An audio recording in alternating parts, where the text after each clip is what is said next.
Hi friends, welcome to நிமிஸ் kitchen love channel. இன்னைக்கு லஞ்சுக்கு health benefit அதிகமாக இருக்கக்கூடிய வெண்டைக்காய் போட்டு தான் புளிக்குழம்பு பண்ணியிருக்கேன். சைட் டிஷ் அப்பளம் பண்ணியிருக்கேன். ரொம்ப சூப்பராக இருக்கும். வெண்டைக்காயிலையும் ஹெல்த் பெனிஃபிட் அதிகமாக இருக்குது. And also easy digestion. Weekly once நம்ம வெண்டைக்காய் எடுத்துக்கும் போது அவ்வளோ நல்லது நம்ம உடம்புக்கு. தேங்காய் பால் போட்டு பண்ணியிருக்கேன். தேங்காய் பால் போட்டு புளிக்குழம்பு பண்ணும்போது அவ்வளோ டேஸ்ட் நல்லா இருக்குங்க.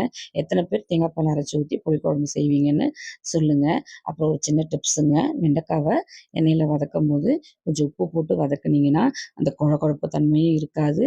அந்த குழம்புல இருக்க வெண்டைக்காயை ஒவ்வொரு பைட்டும் எடுத்து சாப்பிடும்போது அந்த சால்ட்டு கலந்து அந்த டேஸ்ட் இருக்குது பார்த்தீங்களா, ரொம்பவே சூப்பராக இருக்குங்க.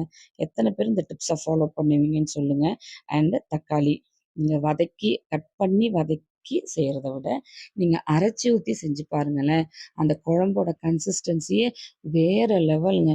அவ்வளோ நல்லாயிருக்கும். ட்ரை பண்ணி பார்த்துட்டு எனக்கு சொல்லுங்கள்.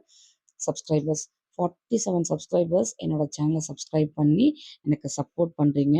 உங்கள் எல்லாருக்குமே ரொம்ப ரொம்ப ரொம்ப தேங்க்ஸுங்க. மீதி வீடியோ பார்க்குறவங்களும் எனக்கு சப்ஸ்கிரைப் பண்ணி சப்போர்ட் பண்ணுங்கள்.